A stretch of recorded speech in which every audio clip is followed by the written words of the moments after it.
예수께서 사두개인들로 대답할 수 없게 하셨다 함을 바리새인들이 듣고 모였는데 그 중에 한 율법사가 예수를 시험하여 묻되 선생님, 율법 중에서 어느 계명이 크니이까? 내 마음을 다하고 목숨을 다하고 뜻을 다하여 주 너희 하나님을 사랑하라 하셨으니 이것이 크고 첫째 되는 계명이요 둘째도 그와 같으니 내 이웃을 내 자신같이 사랑하라 하셨으니 이 두 계명이 온 율법과 선지자의 강령이니라. 바리새인들이 모였을 때 예수께서 그들에게 물으시되 너희는 그리스도에 대하여 어떻게 생각하느냐? 누구의 자손이냐? 다윗의 자손이니이다. 그러면 다윗이 성령에 감동되어 어찌 그리스도를 주라 칭하여 말하되 주께서 내 주께 이르시되 내가 네 원수를 네 발 아래에 둘 때까지 내 우편에 앉아 있으라 하셨도다 하였느냐? 다윗이 그리스도를 주라 칭하였은즉 어찌 그의 자손이 되겠느냐? 한마디도 능히 대답하는 자가 없고 그날부터 감히 그에게 묻는 자도 없더라. 샬롬, 반갑습니다. 오늘도 큐티로 여는 기막힌 하루입니다. 오늘 나눈 말씀은 마태복음 22장 34절에서 46절의 말씀으로 율법의 완성이라는 제목의 말씀을 나누려고 합니다. 율법의 완성으로는 첫 번째, 하나님과 이웃을 사랑하는 것입니다. 35절과 39절, 그 중에 한 율법사가 예수를 시험하여 묻되 선생님, 율법 중에 어느 계명이 크니까? 예수께서 이르시되 내 마음을 다하고 목숨을 다하고 뜻을 다하여 주 너희 하나님을 사랑하라 하셨으니 이것이 크고 첫째 되는 계명이요 둘째도 그와 같으니 내 이웃을 내 자신과 같이 사랑하라 하셨으니 라고 합니다. 예수님을 오무에 빠뜨리기 위한 정치, 종교 지도자들의 시도는 끊임이 없었습니다. 사두개인들의 술책이 실패로 돌아가자 이번에는 율법에 전통한 한 바리새인파의 율법사가 예수님을 찾아와 질문을 하는 것입니다. 율법 중에 어느 계명이 큽니까? 예수님은 율법을 크게 두 가지로 요약하였습니다. 첫째는 내 마음을 다하고 목숨을 다하고 뜻을 다하여 주 너의 하나님을 사랑하라는 것입니다. 이 말씀은 너는 마음을 다하고 성품을 다하고 힘을 다하여 내 하나님 여호와를 사랑하라는 신명기 6장 5절의 말씀을 인용하였습니다. 하나님의 아낌없는 사랑을 쏟았기 때문에 우리도 모든 것을 아시는 하나님을 사랑해야 합니다. 두 번째로는 내 이웃을 내 몸과 같이 사랑하라는 것입니다. 레위기 19장 18절 원수를 갚지 말며 동포를 얼마하지 말며 내 이웃을 사랑하기를 내 자신과 같이 사랑하라는 하라 나는 여호와니라는 말씀을 인용하는 것인데요. 이거는 타인의 사랑을 말하는 것입니다. 율법 중에 율법이라고 할 수 있는 10계명에 크게 둘로 하나님에 대한 계명 1에서 4계명 그 다음에 사람에 대한 계명 5에서 10계명이 요약되는데요. 예수님은 하나님에 대한 계명과 사람에 대한 계명으로 10계명을 요약하여서 답변을 하였습니다. 예수님은 하나님에 대한 사랑과 이웃에 대한 사랑의 계명이 모두 율법의 요약인 동시에 사실상 구약 성경 전체의 말씀이라고 하십니다. 그런데 성경은 이 두 강령은 서로 나누거나 분리될 수 없음을 강조합니다. 수직적인 하나님에 대한 사랑과 수평적인 이웃에 대한 사랑은 사실상 하나입니다. 따라서 하나님을 사랑한다고 하면서 이웃을 사랑하지 않으면 진정으로 하나님을 사랑하지 않는 것이며 이웃을 사랑한다고 하면서 하나님을 사랑하지 않으면 그것도 진정한 의미에서 이웃사랑이 아닌 것입니다. 하나님을 전심으로 사랑할 때야만 이웃을 내 자신처럼 사랑할 수 있습니다. 사랑하는 것에서는 좋아하는 사람만 사랑하는 게 있지는 않습니다. 마태복음 5장을 세 번역으로 보면은 44절과 48절 그러나 나는 너희에게 말한다. 너희 원수를 사랑하고 너희를 받게 하는 사람을 위하여 기도하여라. 그래야만 너희가 하늘에 계신 너희 아버지의 자녀가 될 것이다. 아버지께서는 악한 사람에게나 선한 사람에게나 똑같이 해를 떠오르게 하시고 의로운 사람에게나 불의한 사람에게나 똑같이 비를 내려주신다. 너희를 사랑하는 사람만 너희가 사랑하면 무슨 상을 받겠느냐? 세리도 그만큼은 하지 않느냐? 또 너희가 너희 형제에게만 인사를 하면서 지내면 남보다 나을 것이 무엇이냐? 이방 사람도 그만큼은 하지 않느냐? 그러므로 하늘에 계신 너희 아버지께서 완전하신 것 같이 너희도 완전하여라 는 말씀입니다. 이 본문은 같이 좋아하는 사람을 사랑하는 것은 쉽습니다. 하지만 원수를 사랑하는 것은 어렵습니다. 그래서 그 원수를 위해서 기도하라고 말씀하십니다. 이 본문과 같이 사랑을 실천하신 분이 있습니다. 사랑의 원자탄이라는 책을 쓰신 손양호 목사님입니다. 목사님은 일평생 사랑과 봉사의 삶을 살았습니다. 손양호 목사님은 여수에 있는 애양원에서 6년 동안 나병 환자들에게 사랑을 실천하며 살았습니다. 또 손 목사님은 사랑과 용서의 삶을 모범적으로 보여주었습니다. 1948년 여수 순천 반란 사건 때 공산당들이 두 아들 동인이와 동신이를 총살했습니다. 그리고 국군이 들어와서 그 총살한 사람을 잡았습니다. 그리고 사형 선고가 내려졌는데요. 그를 죽이려고 할 때 송영환 목사님이 탄원을 했습니다. 내 아들이 이 사람에 의해서 총살을 당했지만 내가 또 이 사람을 죽이는데 동의한다면 우리 아들의 죽음이 무슨 유익이 있습니까? 용서하여 주십시오. 손양호 목사님은 두 아들의 장례식 때 나 같은 죄인의 혈통에서 순교의 자식을 낳게 하여 주시니 하나님께 감사합니다. 삼남 삼녀 중에서 가장 아름다운 두 아들 장남과 차남을 바치게 된 나의 축복을 감사한다고 말했습니다.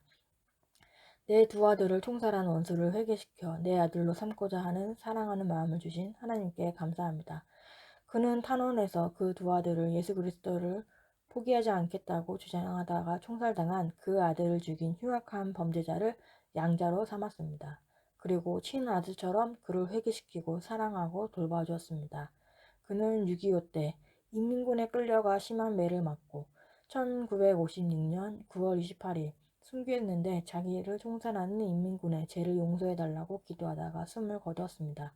하나님의 사랑으로 충만했던 송영원 목사님은 사랑과 봉사, 용서, 충성을 몸소 실천했습니다.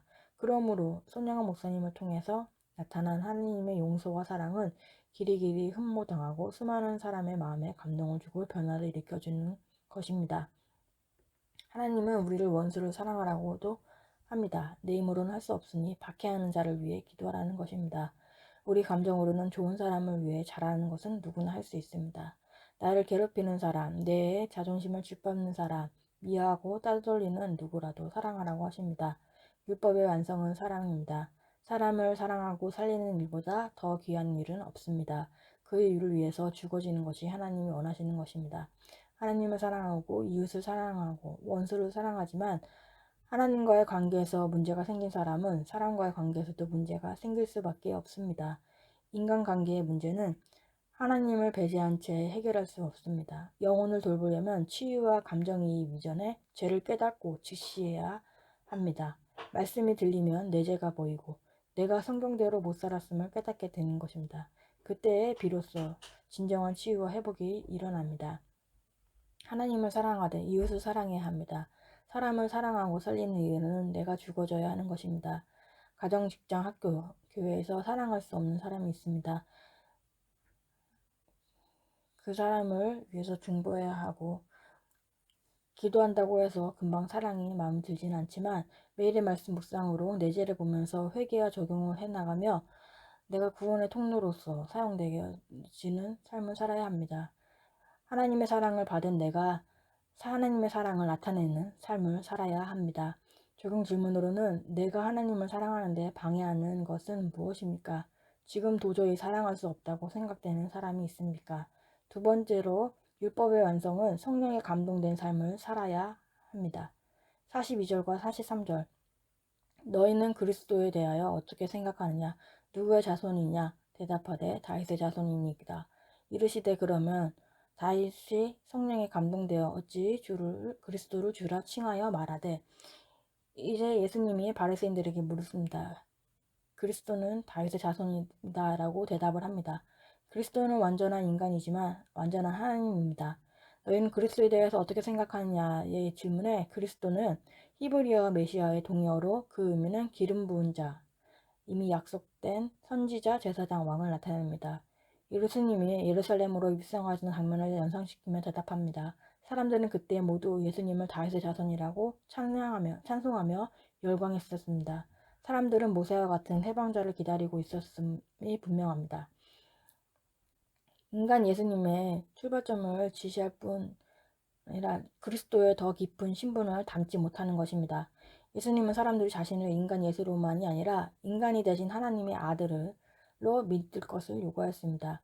제자들이 하나님의 아들 그리스도라고 고백할 때 비로소 만족하고 칭찬하며 교회의 설립을 약속하고 예고하며 이 일로 실제로 이루어질 수 있도록 자신의 고난과 죽음, 부활을 알려주셨습니다.